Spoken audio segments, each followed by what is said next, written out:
Next, on Currents News, the Lenten season has begun silently as the pandemic impacts Ash Wednesday observances. Plus, wicked storms already battering much of the country, now heading to New York, stalling vaccine shipments and delaying appointments. Then, Merry Christmas! It's Christmas in February for one Long Island family, a community coming together in solidarity to remember a loved one lost. And music, balloons, and a parade of cars. A Catholic war veteran celebrated turning 100 years old today with quite a bit of fanfare. I'm Emily Druby. That's ahead. The news starts right now.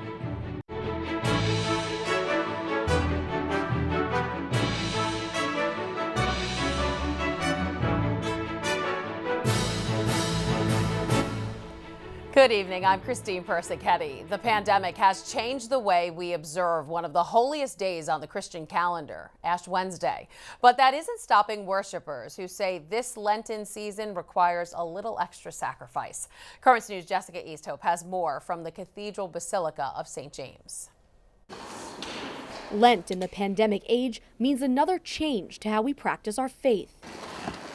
This year, Catholics in the Diocese of Brooklyn are being sprinkled with ashes on the crowns of their heads instead of a prominent cross on their foreheads. And instead of the words, turn away from sin and believe in the gospel, silence. Some people are not too happy about it, but they want that sign, but it has to be internal now. It can't be external. That when we repent. But this new way of doing things isn't actually new at all.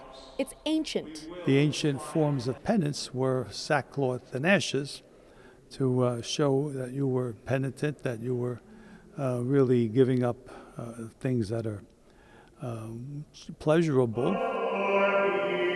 Lent is a time of sacrifice, getting us ready for Christ's resurrection on the most holy day, Easter. But in a year that's called for so much sacrifice, how can we give up anything more? This has been one of those years where sacrifice has been the epitome of it. Isabel Navarro has been a parishioner at the Cathedral Basilica of St. James for nearly 40 years. She says the sacrifices she's made this year have allowed her to appreciate her life even more. He sacrificed for us, we sacrificed a little bit for him. So compared to his is nothing. And Isabel's not the only one. As we enter this season of Lent, understanding the sacrifices that have been made for us, the blood that was shed, I feel this is nothing compared to what the Lord had to go through. This year, people are showing their sacrifice on the inside, but the pandemic still lingers in the front of everyone's minds. I'm just hoping that there's a lot of changes in this pandemic because a lot of people are dying. For many, giving something up has transformed into giving more of themselves. I'm not really giving up. I'm increasing more in prayer, meditation, and spending time with family. There's so much to be done, people to help. Things that you can do, I think, are greater than saying, oh, I'm going to sacrifice. A lot is different, but why we sacrifice will never change. In downtown Brooklyn, Jessica Easthope, Currents News. Joining us now to talk more about the changes this Ash Wednesday is the Chancellor of the Brooklyn Diocese and pastor at St. Pancras Parish, Monsignor Stephen Aguja. And Monsignor, thanks for being here. As we just heard in Jessica's story, Ash Wednesday looks very different this year. Normally, we'd be wearing our ashes on our foreheads for everyone to see, but now with the sprinkling of the ashes, you say it's more personal. Talk about that. Sure. I think it's more personal because really nobody will know that you're wearing those ashes except you yourself. And in that sense, it's more personal because it makes us think about what those ashes really mean. Lent is a time when we're called to look deeply into ourselves and see what we might need to change to become holier people, to draw closer to God. And so accepting those ashes for ourselves is an acceptance really of a challenge to take up what the spirit of Lent is really all about for ourselves. And since we might be the only ones who see those ashes on our own heads, it really is a personal decision to do that. Speaking of challenges, I was just talking to my kids about what they're giving up for Lent, but after a year of sacrifice, many are wondering what's left to give up. It has been a year of sacrifice, and in a lot of ways, this past year has itself been a penance for many of us. But there are things that we sacrifice, things that we give up in order to make ourselves holier people. Those sacrifices really are meant to unite us to Christ in some way.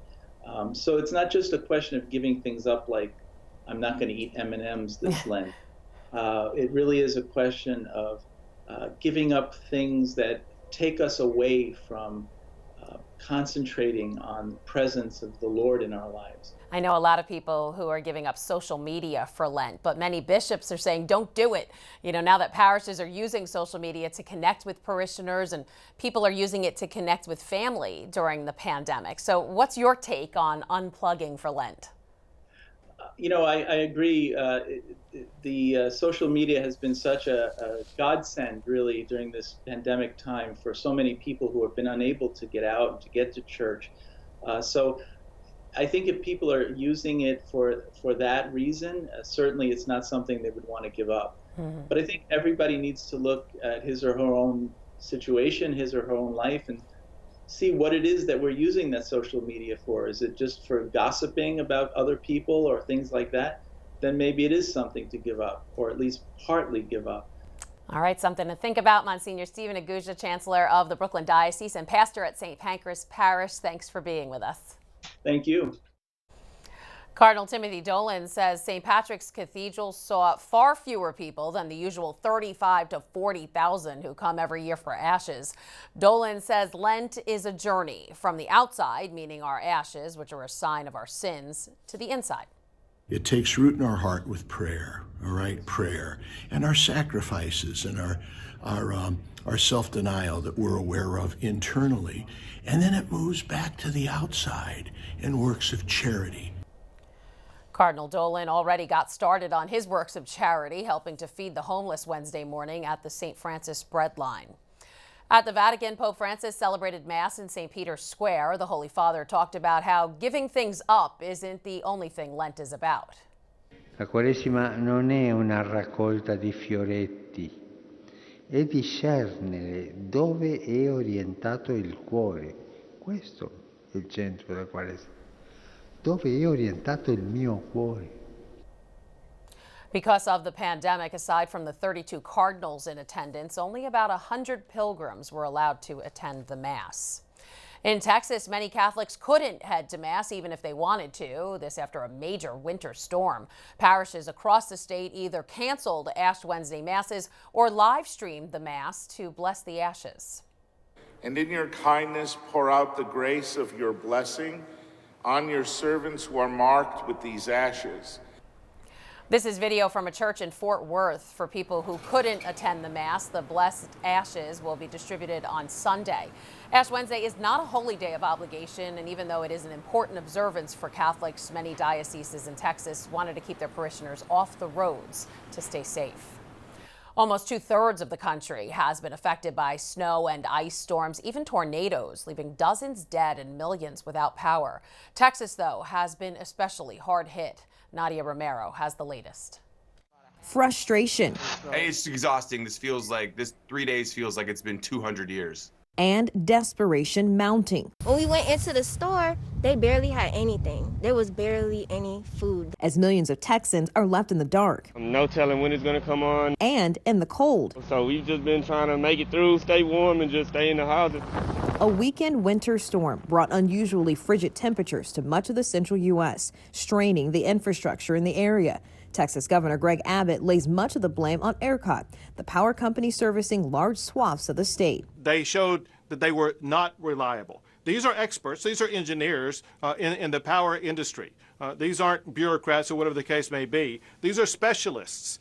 And government has to rely upon these specialists to be able to deliver in these types of situations. The CEO of ERCOT says the rolling outages actually saved the system from an uncontrolled blackout.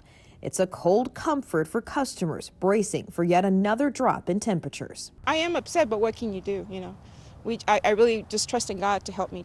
The National Weather Service is forecasting up to a half an inch of ice over the next 3 days for from Texas to Virginia. The good news is that once the weather moves on around Friday, it'll be pleasant outside. The roads will be passable, and so folks will be able to at least get out of their homes, and I think that'll be a relief. Nadia Romero, Currents News. As the nasty weather continues north, it could dump between 6 to 10 inches of snow on the Big Apple this week. Forecasters expecting to see snowfall starting on Thursday and going into Friday. According to Mayor Bill de Blasio, the storms are causing big delays in COVID-19 vaccine shipments. Without a new supply, it could prevent up to 35,000 appointments from being scheduled. The delay comes as the city's vaccine supply dwindles to less than 30,000 doses. The latest data from health officials says the city has administered around 1.3 million of the 1.7 million doses received.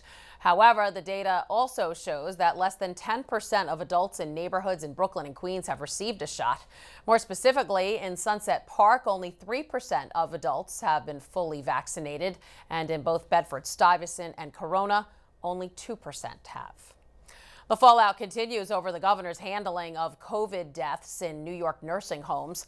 One woman is grieving the loss of her father after he died in an elderly care facility from the virus. And now she's calling on Governor Andrew Cuomo to take responsibility for how he handled the release of data related to those deaths. Amanda Chin has her story.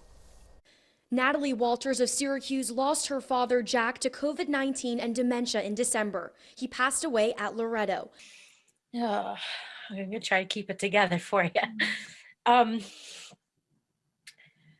don't know how anybody can divorce the consequences or the culpability from the actions that were done. Cuomo's aide, Melissa DeRosa, says the Cuomo team froze when the Department of Justice was asking for information on nursing home deaths. That was in August when state lawmakers were requesting the same data. He is trying to deflect the responsibility of being governor in our state, being the governor who kept saying over and over, follow the facts. And when you decide to manipulate facts for your own fortitude, that is suspect to me. Do you think their circumstances with your father could be different now if it weren't for how everything was handled? And I think had the information been given to us timely that we have found out has been withheld, that perhaps there could have been a different ending in this situation. We might not even be talking. You know, my father might still be here. That was Amanda Chin reporting. After listening to Cuomo's explanation about the nursing home situation, Walters says there should be an investigation into the governor's handling of the pandemic. There's a lot more news headed your way. Your COVID questions answered in part 2 of our conversation with infectious disease expert Dr. Robert Tavalli. Then, wait, is Christmas over? Well, you'd never know it walking down this block on Long Island. I'm Jessica Easthope, and I'll tell you why people here are putting their decorations back up. And a Catholic war vet gets a special salute on a very special birthday. We'll be right back. There are now some big changes to the tablet website. You can get personalized access to the Catholic news you value. Sign up for free at thetablet.org.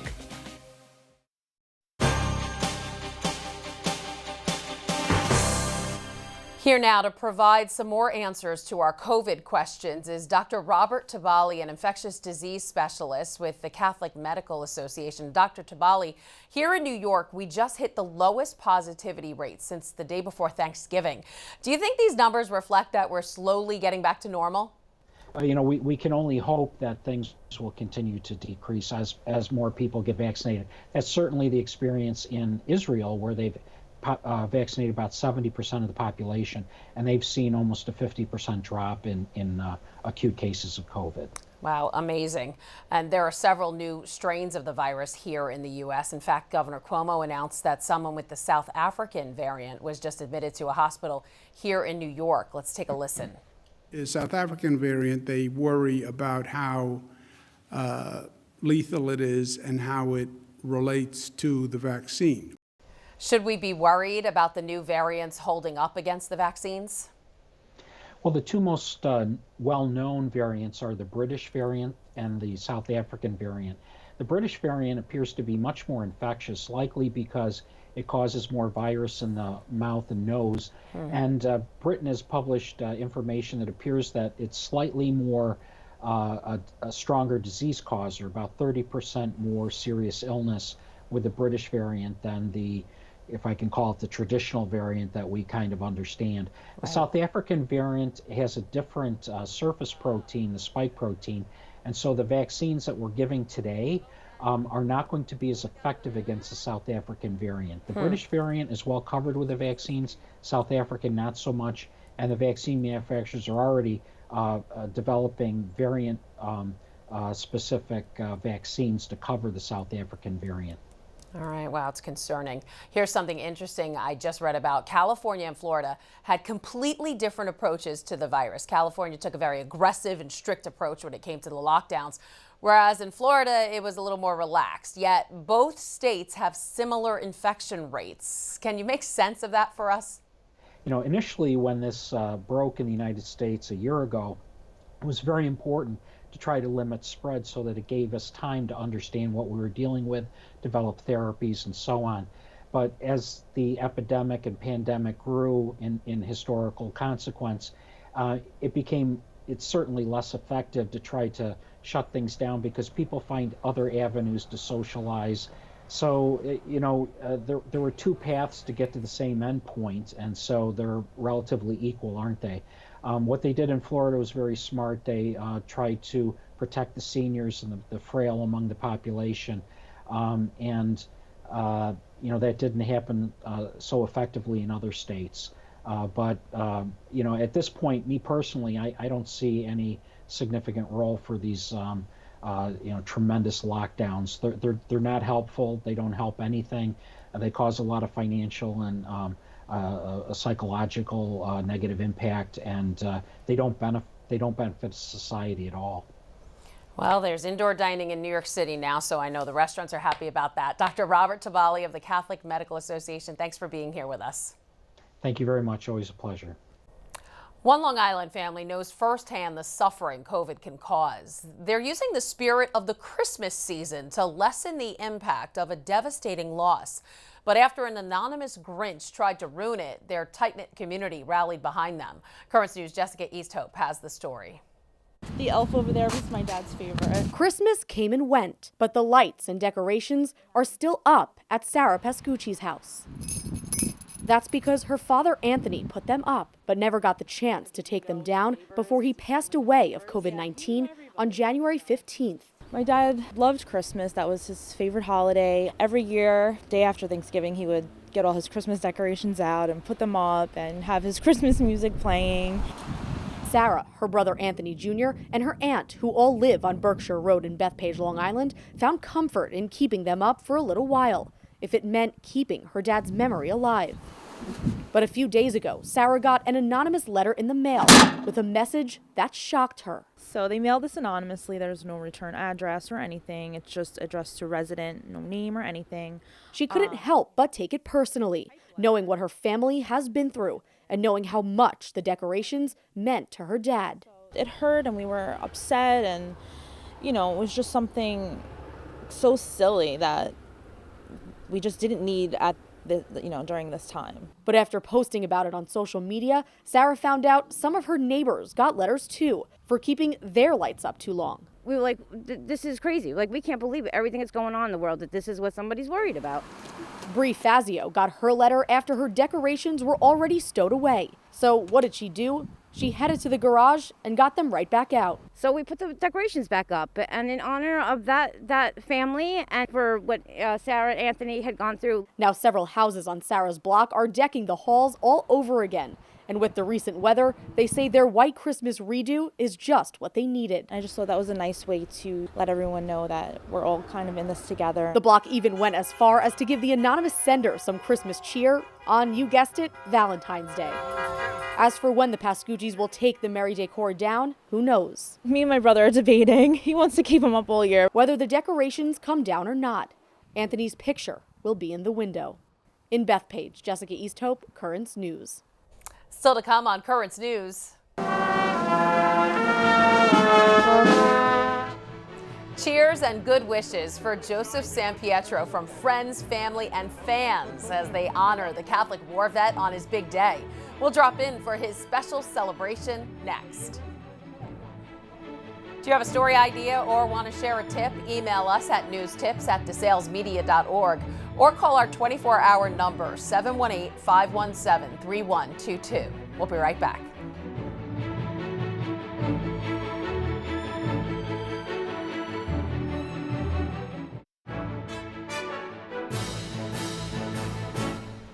Joseph Sam Pietro is a World War II veteran, retired New York City detective, and longtime Catholic. COVID has kept him indoors all year, but he did venture out for a very special milestone. And Currents News' Emily Druby was there.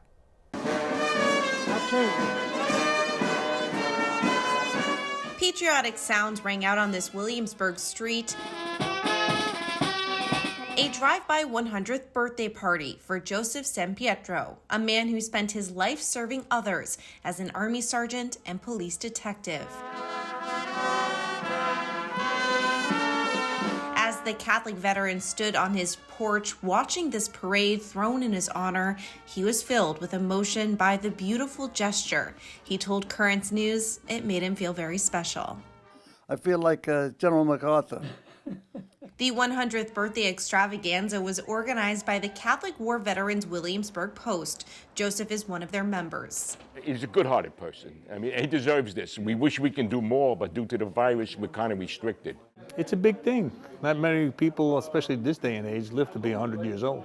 100 incredible years. Joseph spent 4 in the Army. He was a sergeant and served during World War II in Okinawa, one of the bloodiest battles in history. Once he got back to the U.S., he joined the NYPD. 20 years of protecting New York City. He's even the officer in this famous photo of the arrest of alleged mafia member Joseph Colombo. His fellow Post members put together this packet. It's a record of his accomplishments. That record and proclamation from the Brooklyn Borough president were given to Joseph during his party. This is your police record and promotion citations and everything else. As he stood among 100 balloons, Joseph feeling the love, but not his new age. It only feels 1 year older than 99.